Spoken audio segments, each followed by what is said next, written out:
Shapiro and Atkins had a press conference today, and it turns out Ross Atkins isn't going anywhere.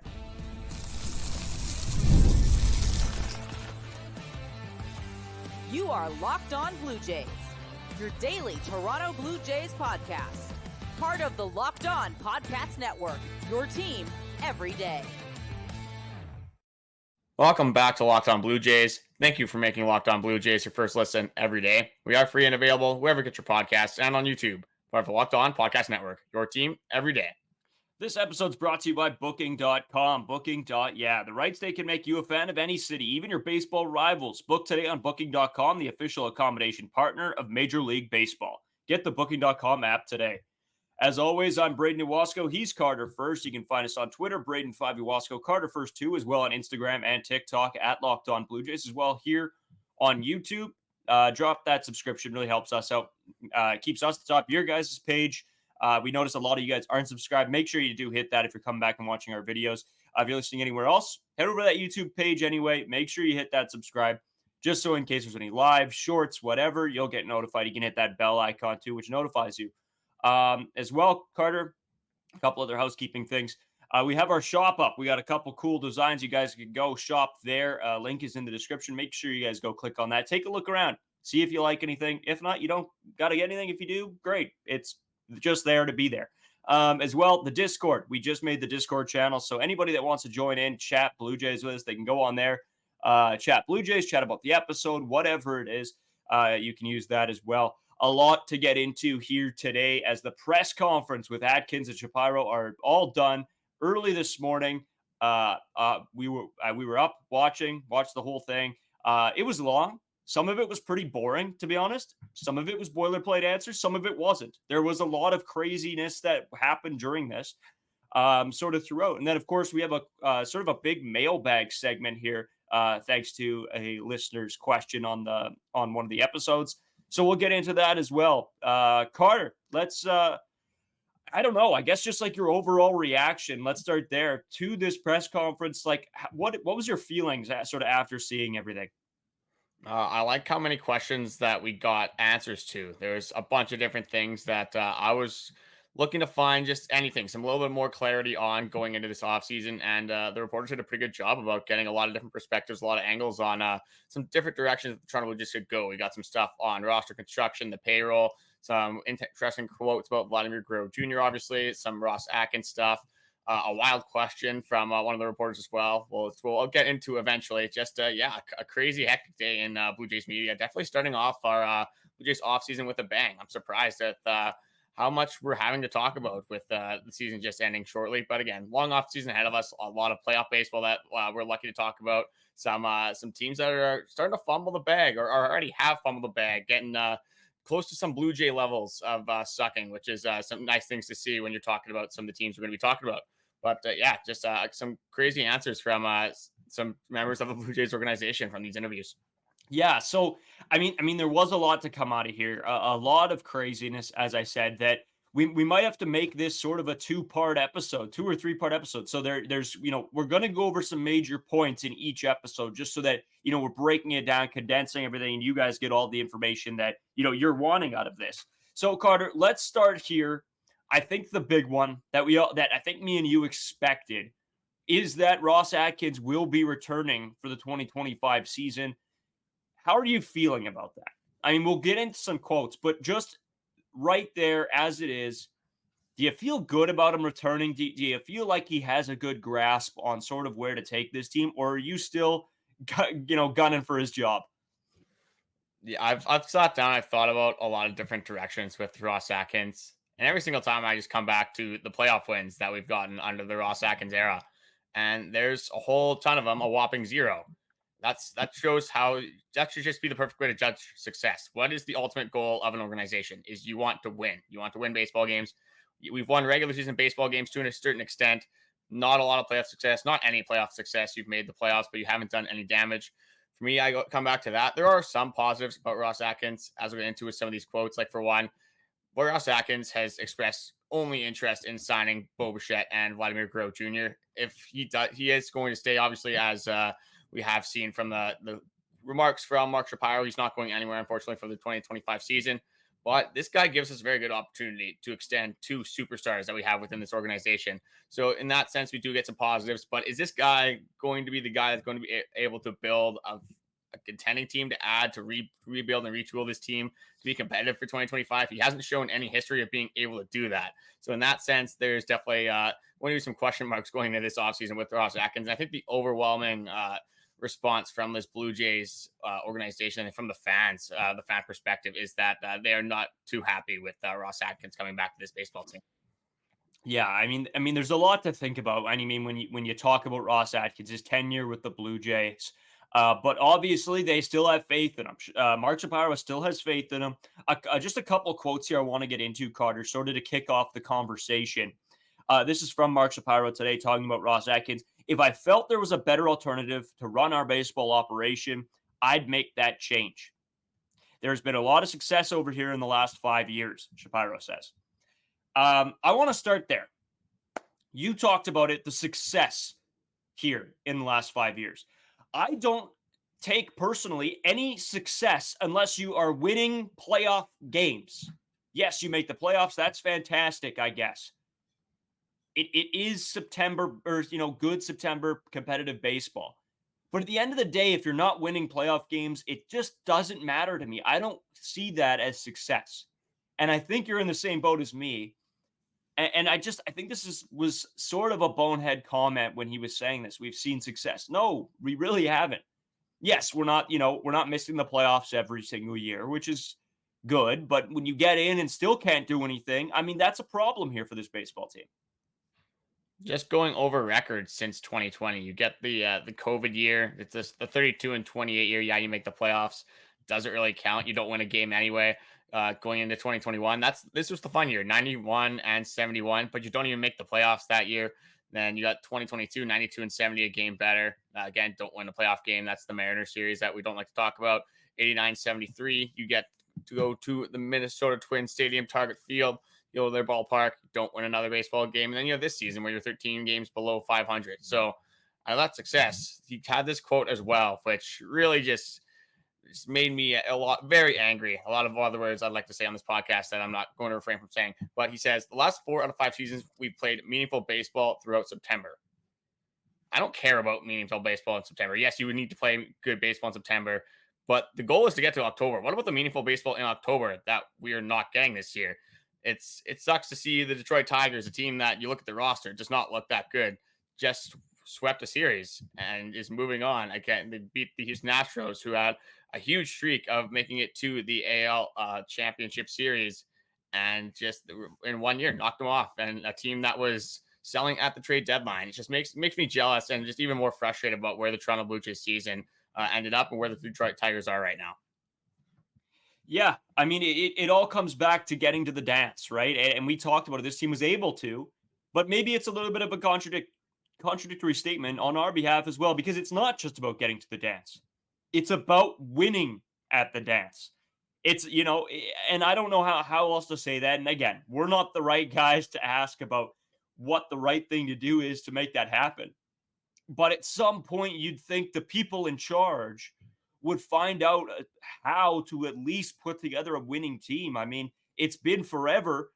There's kids out there right now that probably haven't seen a Blue Jays playoff win their entire lives, which is just one of the most upsetting things of all time, because everybody assumed that this was going to be the team that would win World Series. Looking back when they were bringing up Bichette, Vladimir Guerrero Jr., Kevin Biggio, that they were going to be the guys to bring a championship here. And now, I mean, I don't know, Carter, we're at the point where I just don't know if I trust Ross Atkins to really put everything together and bring a championship home. And I really think, looking at next season, it's a make it or break it season for him. If he misses the playoffs again, I think it has to be the end of the line for Ross Atkins. You can debate right now. It should be the end of the line for Ross Atkins. Just a little bit of relationship going on between Mark Shapiro and Ross Atkins. I'm surprised actually that we are holding on for this long. Just a lot of quotes that are just hitting Blue Jays fans in sore spots. Just not exactly what you want to hear from your management after a very disappointing season. There's not a lot of accountability taken, which is one thing that we've we're harping about on this podcast. You get a few like quotes or it's kind of it's for me it was like fake apologies where obviously very disappointed in the season. We had this one quote I'm gonna have to find that it was a Mark Shapiro one where he was pretty much sulking. I got it right here. I get woken up each night and have trouble falling asleep thinking about the fact that we're letting down fans. Just that to me is just like some soapy, like romantic, like just some BS, honestly. It's just some BS from Mark Shapiro. I'm not believing that for a second. If you really wanted to make changes to this team, you would have made changes within. You would have gotten Ross Atkins to actually sign some players in the 2024 offseason. I'm not believing a lot of this stuff. It's kind of like put up or shut up time for me with this Blue Jays management. They didn't do it last season. Maybe they'll make a change and prove me wrong for the 2025 season. But right now, for me, after these interviews, a little bit in a worse spot than I was before. Yeah, Carter, I know I'm a little bit salty as well, if that's what you want to say. And you know what? People are going to come probably in our comments and say that, we're overreacting. But as Blue Jays fans, how can you not overreact to some of the stuff that's being said in the non-moves that have been made? I think it does. It gets to a point where I stop believing the lies that they're telling us. So we'll have to wait and see sort of what happens. There's so much more that came from this press conference, Carter. I mean, sorry, I got one more thing. You just said lies, and we just prompted me to another quote here. So Mark Shapiro also said, like, obviously disappointment. He said that saga about how he felt about the season, but he also put some of the blame on injuries. And yes, we also put a little bit of the blame on injuries, but he made this seem like it was like a major concern for the Toronto Blue Jays. When you really break it down with these Blue Jays injuries, yeah, you had the Bichette injury. When you look at the rest of this roster from positional player standpoint, there's really nobody that was injured long term. Like you had IKF out for a little bit. You had Kevin Kiermaier, I guess, just an impact player, not overly. Like you had some end season injuries, but you're out of the playoffs at that point. Jordan Romano, I guess, was one impact injury, but Erik Swanson down for a bit. Kevin Gausman makes 31 starts. Nothing too crazy here. And just the stat I wanted to get into here is the Toronto Blue Jays ranked 24th in baseball in injuries with only 19 million cash total per days missed. Cash total in per days missed. So not a lot of cash allocated for players missed. There's no superstar really on this team that was out for a long time, I guess, other than Bichette. So there was a little bit of injury talk here, but overall, I think injuries is one of the last things I would blame the season on. It's just the overall construction of the roster. And it's just another little bit of a scapegoat we're seeing from this Blue Jays management team here. Yeah, and they will try to use that. I mean, I don't think that's surprising anybody that, don't get me wrong, Bichette being out is a huge piece of this team that's missing. But he wasn't playing good baseball anyway this season. And I mean, even if you miss George Springer for the first how many ever games of this, if you were to miss George Springer, he wasn't playing good baseball. It's just guys not playing to the potential that they assume they would be. And that's the real issue of this whole season. It's not the injuries. They could try to use that excuse as much as they want. I'm not falling for it, and we hope that you guys don't, buy into that either. But in saying that, Carter, so many more quotes, as I said, so much more coming out of this. It's getting to the point where I'm sort of trying to just keep my thoughts together with everything. But they did talk a little bit about Vladimir Guerrero Jr. And is he the generational player that everybody thought he would be? Well, we're going to get into that right after this break. We're going to take a quick pause, hit the ads, and then we'll come back with that story. Today's episode is brought to you by Booking.com. Booking.yeah. Explore those U.S. cities you've always secretly wanted to learn more about. Maybe it's time to taste test your baseball competition stadium cuisine. Luckily, on Booking.com, you can find the stadium stay that's just right for you. With Booking.com's wide variety of choices across the U.S., you can go incognito to all your baseball rival cities. I've talked about it. We went to New York. Not a team I necessarily want to watch play, but it ended up being a great time, and that was all thanks to Booking.com. So, make them your listen as well, or your site that you use as well. Booking.com delivers exactly the right U.S. stay for you. Booking.com can help you book a stay that's close to your home teams or rival stadiums. Make sure you check it out. Like I said, we're going to be using it when we head to Vegas. We're going to be use it when we do go to Toronto, Minneapolis, whatever it is. We always use Booking.com. Booking.yeah. So, Carter, ton more to get into here. I'm not sure if you got the quotes right on you right now, but I think let's jump right into Vladimir Guerrero Jr. They had to talk about him. Of course, the superstar, the franchise player. He was going to come up in conversation, especially with the extension talk going on right now. trying to figure out what the right deal is for Vladimir Guerrero Jr. And there was a couple times, Carter, where they brought up Juan Soto and his deal, and will that affect Vlad's deal? So I'm not sure if you got the quotes on you right now, but let's jump into them before we sort of get this conversation going. Yeah, I got one of them. I'm going to have to search for some of the other ones. But this is just also to display the difference between what John Schneider said and then what some of the other management pieces of the Toronto Blue Jays organization have said about this topic. So in the interview, they asked John Schneider, it was Mike Wilner. He asked, not John Schneider, sorry, Mark Shapiro, is Vladimir Guerrero Jr. a generational player? And he pretty much goes on to say he's one of the better offensive players. He's a great player. He has the ability to grow into a generational player. John Schneider was asked this question earlier on this season. His answer, absolutely yes. There's one stance right here where John Schneider, you get a W. You might be the winner of this interview with this response, because I'm not sure what Mark Shapiro and company are watching this season, but Vladimir Guerrero Jr. is the definition of a generational player for me. He's up there. He can change a baseball game, and that's what you want for generational players. He's set records. This guy's 25 years old. He was one of the best players in baseball after the All-Star break, had some of the best stretches we've ever seen in the game of baseball. The fact that our management team is saying that Vladimir Guerrero Jr. isn't a generational player that doesn't bode well for me, considering that there's some contract negotiations that are going to have to be discussed.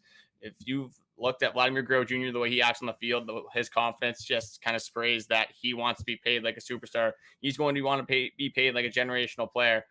And this could be a fault for the Toronto Blue Jays down the road. If they can't agree on a number, obviously they will not be a contract agreement. Vladimir Guerrero Jr. might not come back to the Toronto Blue Jays. If he tests free agency, he's going to be paid like a generational player. So this is a red flag for me going into this offseason, but we're going to have to see how this story transpires. Carter, to me, this is one of those situations where the front office doesn't want to acknowledge how good a player is because they don't want to pay him the money that he probably deserves, right? And we know that they're using this as complete leverage. But in my mind, you just spit in the face of all Toronto Blue Jays baseball fans. You spit in the face of Vladdy. He is absolutely a generational baseball player. And John Schneider, you know what, hat tips to him. When he was asked this question, of course, he's going to back his players. It's a little bit disheartening to see them not back their guys. You want this guy to be here. Pay him the money. Give him the credit. He's a guy that's out there fighting every single day. Even in bad baseball games, he's playing for his 200th hit, and he's out there working. And you're not even going to give him the credit that he deserves. I think this is absolutely bonkers, Carter. Absolutely ridiculous. The top 3 hitter in the AL this season. You look at 2021, you look at 2024, 2 very good baseball seasons. 2022, nothing to scoff at, and a down year. Had Vladimir Guerrero Jr. hitting 26 home runs, 27 home runs. It was one of the two. I'm going to take that. In baseball, obviously, players are going to have down years. It just happens. The worst you're going to get from Vladimir Guerrero Jr. is 26 home runs. That's something I'm taking. This guy's only going to continue growing. He hasn't even reached his prime yet. I'm just not understanding what the point of kind of dodging this question was. They're not just giving the flat out yes. Not sure what the long-term goals were in the mind of Mark Shapiro. You'd think you'd want to be on your superstar side, especially if you're in contract talks. You wouldn't want to almost put him down in a sense after the display he put on for you in the 2024 season, especially post All-Star break. So not good for the Toronto Blue Jays in the long run, especially with how they're treating their players when they're in the middle of engaging in a long-term contract talk. Well, and right, they talked about in this media conference that, they want to compete next season. Well, I'm sorry to say, if you want to compete, you need Vladimir Guerrero Jr., you need Bichette. And I don't think putting the players, I don't necessarily think they put them down, but they definitely didn't give them any credit. And I think doing that in front of the media, in the press conference, just as the season comes to a close, is just a complete slap in the face. And if I'm Vladimir Guerrero Jr., I'm going to up my price right then and there, just because they decided to go out of their way to do that. And I think they could have been on everybody's side, been on the fan side, get the fans back on board. This is one of your chances to be like, yes, we have one of the best players in the game. He's going to be here long term. We're going to figure it out. Instead, you say he could become one day, blah, blah, blah. How do you think the fans on Twitter are reacting right now? I just was going over on my phone, and there's literally pages of people being upset by this one comment because you can't give a player the credit he deserves for being the face of this franchise. Absolutely unbelievable to me. I cannot, this is the one out of everything that got to me, Carter. It almost seems like this management team is hoping that Vladimir Guerrero Jr. goes through like a 2-3 week stretch where he just says is not a good hitter, and they go, oh, like maybe we'll just offer him a contract here. At this point, like if you could keep playing this waiting game, the longer you wait, the longer you're waiting for Vladimir Guerrero Jr. Just keep playing the best baseball of his life. You look at 2023 when you could have signed him. You look at 2022 when you could have signed him. Obviously, at this point, maybe he's a little bit more unproven, but Vladimir Guerrero Jr. has been in the MLB for 6 years at this point. He has had very good MLB seasons. I'm not sure what more you have to see from this guy. Like I've said, this guy's 25 years old. He could be playing better baseball in the future. The guy is really the limit here with this player. So the fact that he's not locked up yet, I think if you just play this waiting game, it might actually end up being negative in the long term. He might actually end up getting more money than he should be getting offered right now. So with a star player, we've said this a million times on the podcast. If you have a superstar player like Vladimir Guerrero Jr., our generational player, not Mark Shapiro apparently, but our generational player, you have a player that wants to stay with your organization for the long term, you've got to lock this guy up. I don't think that's a crazy thing to say, Carter. It's unbelievable that they haven't reached a deal already, and not just for him, for Bichette as well. You want to be contending next season. These are two guys that you absolutely need on the roster. And why do you want to be dealing with this when the off season comes around for all these teams? After the World Series and free agency opens up. Why do you want to be also dealing with a Bichette and Vladimir Guerrero Jr. extension at the same time you're working to bring in more talent, or you should be working to bring in more talent? I think that if they don't get this done pretty early on, Carter, I think this is going to come back to bite them because they're not going to know how much money they got available to spend on off-season moves. And this is a really big issue for this team because if they don't bring in those pieces, which we'll get into more tomorrow on sort of the pieces that they'll bring in and what they're looking at. But if they can't bring in those pieces, we're going to be in the same boat we were at last year's January, or this year's January, Carter. Just out of luck with no real expectation of a playoff run in mind. And then Atkins is going to put himself right in the same boat he was already in at the end of this season with fans calling for his job. I don't know, man. I just think that this whole situation is absolutely bonkers. That you won't even give your guy credit is blowing my mind. But then that the extensions haven't been dealt with. I think it's absolutely crazy.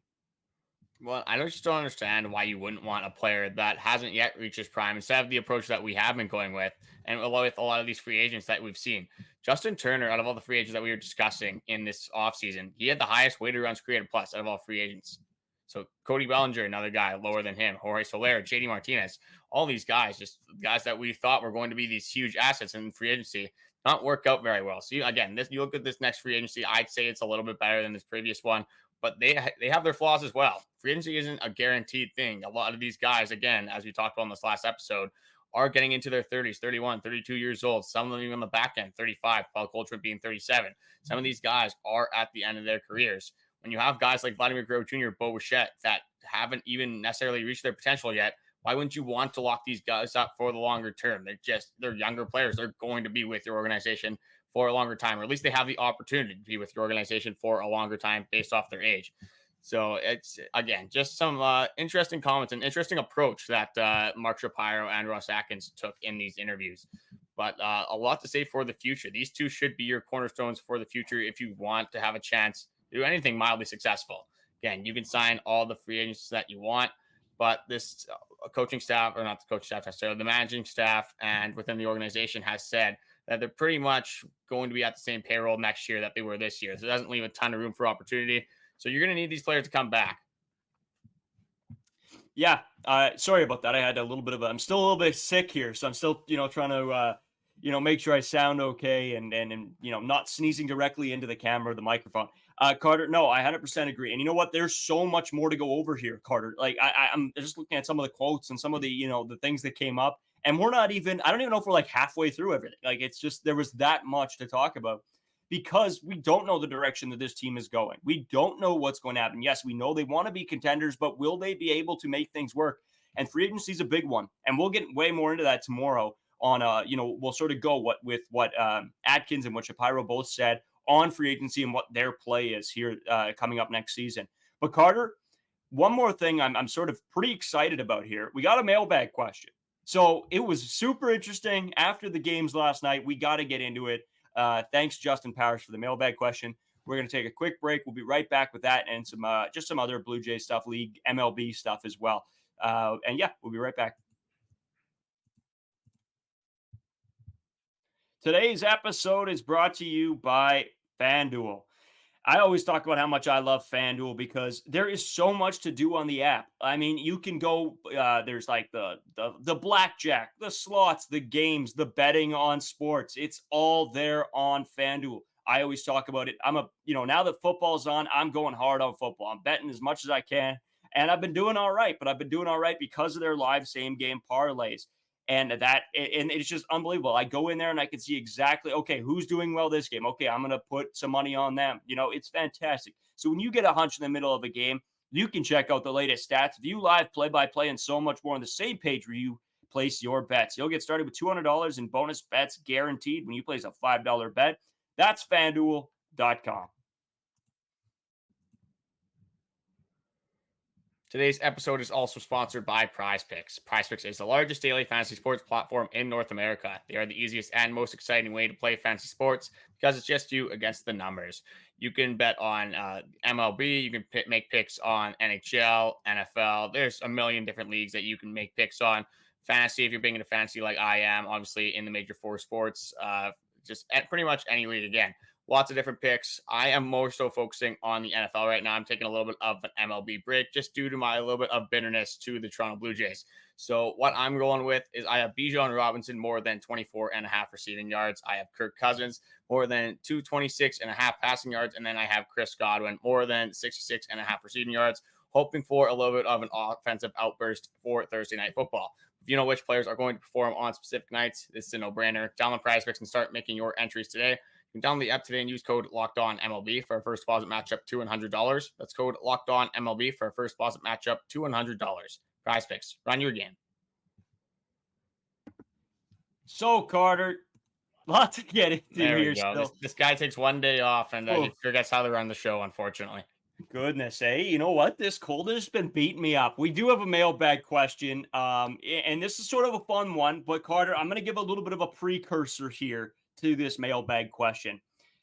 The Baltimore Orioles defeated by the Royals, Carter. I don't know if I've been more giddy in my life. The only thing that can make this better is if the Yankees go and lose to the Royals as well. So they'll be playing in the next series as well. And then the Detroit Tigers also defeat the Astros, which is another crazy. There's just been wildness in the MLB playoffs so far. So I'm going to get into this mailbag here, Carter, because Justin Powers, this is what he says. Who are the bigger frauds in the playoffs, the Blue Jays or the Orioles? We talked about the Blue Jays and how little playoff success that they have. And I guess before we get into this, Carter, I'm going to ask you one thing. When's the last time the Baltimore Orioles have won a playoff game? Before it's the Toronto Blue Jays, 2015. So the longest active streak without a playoff win in the MLB right now. You'll absolutely you'll love to see that. As long as the Toronto Blue Jays just makes our pain just slightly easier. And another narrative from this series as well. One run. We've heard of this one before. 1 run in 2 baseball games. How does it feel, Baltimore Orioles fans? Not too good, does it? Yeah, it's not fun to not score runs. It's absolutely insane when you look at expectation for the Baltimore Orioles, a team that was, again, when we go back to our locked on picks, we were the only people that, or the only podcast, I guess, that did not have the Baltimore Orioles winning the AL East. And we didn't really go into the playoffs too much. I wouldn't have had the Baltimore Orioles. I would have had them winning this series, I'm not going to lie, but I wouldn't have had them going crazy far. They're just proving that they're kind of fraudulent. Expectation is Baltimore Orioles trying to make a World Series run. Expectation was Toronto Blue Jays trying to make a World Series. I don't know. I wouldn't go that far. Maybe make the playoffs. But as for expectation, it's a pretty close thing here. But again, our expectation was gone from like halfway through the season, maybe in like a quarter way through the season. The Baltimore Orioles had expectation there. It was insane. They wanted to make a deep run in these playoffs. Just did not happen, and I absolutely love to see it. But how are you supposed to win a baseball game when Gunnar Henderson, I got some stats here, goes 0 for 7, 4Ks, Adley Rutschman 1 for 8, 2Ks, Ryan Mountcastle 0 for 7, 4Ks. I like when we're talking about this, we just have big smiles on our face, just love soaking up the rivals' pain here. Santander 1 for 8, 2Ks, not looking great for us Toronto Blue Jays fans, especially you, Brandon. You're big on him for the Blue Jays next year. Yeah, 1 run in 2 home games. Yeah, not gonna get it done. No, and you know what? Going into this, I'm like, oh, who's the bigger frauds? Well, I think that these teams have to go on fraud watch until one of them actually do win a playoff game. But it must be the Orioles. I think the Orioles might be the bigger frauds, especially with the sort of expectation that came along with this season. So again, we appreciate Justin Powers' mailbag. Another thing I wanted to just throw in here, Carter, the Houston Astros are done. They traded for Yusei Kikuchi, Joey Loperfido, Will Wagner, Jake Bloss, and don't use Kikuchi in the playoffs.